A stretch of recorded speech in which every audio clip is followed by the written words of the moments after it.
আসসালামু আলাইকুম প্রিয় দর্শক শ্রোতা। আজকে আলোচনা করব আমাদের ফসলের যে দুটা দামি ফসল এবং দুটা দামি ফসলে যে দুটা দামি রোগ বা পোকা বলি না কেন, বাগুন এবং মরিচ, অর্থাৎ বেগুন অথবা মরিচ ক্ষেত্রে আমরা দেখতে পাই মরিচ লাগানোর কিছুদিন পর থেকে আমাদের মরিচের পাতাগুলো বা বেগুনের পাতাগুলো আস্তে আস্তে কুকড়িয়ে আসে। আসলে এর নাম বলা হয় থ্রিপস।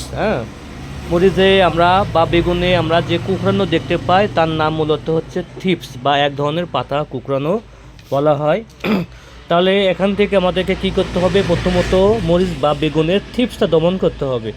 আর এর থ্রিপস দমন করার জন্য আমরা প্রথম ব্যবহার করব হালকা পাওয়ারের। যেহেতু গাছ যদি ছোট থাকে তাহলে আমরা কী করব, বেশি তাপমাত্রা ব্যবহার করব না, বেশি হাই প্রোডাক্ট ব্যবহার করব না, যাদের মাত্রা একটু কম আমরা প্রথমত সেটা ব্যবহার করব। যেমন অটো ক্রপ কেয়ারের আমরা ব্যবহার করব, সেই ক্ষেত্রে আপনার সাকসেস এটা খুব ভালো কাজ করে। থ্রিপস অর্থাৎ পাতা উপরে যে কুকড়ানো বলি বা বেগুনের যে উপরে পাতা কুকড়ানো বলি তাকে নাম বলা হয় থ্রিপস। আর এই থ্রিপসের জন্য আমরা সঠিক সমাধান পাবো সাকসেস এবং জিনেপ, ফেস্টার জেড বা জিনেপ, এটা সম্পূর্ণ অটোক্রপ কেয়ার, এই দুটো একত্রিত আমরা ব্যবহার করব।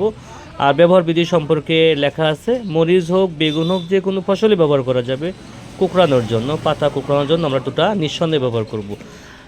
এটা আমরা পরপর দুইবার ব্যবহার করার পর যখন মরিচ গাছ একটু বড় হবে তখন মরিচের পোকাগুলো আকৃতি বেড়ে যাবে, তখন ঠিক আমরা সেই মুহূর্তে আমরা কি করব, দুইবার ব্যবহার করব আমরা মোভেন্টু এবং বাইরে একটা প্রোডাক্টের নাম হচ্ছে অবেরন।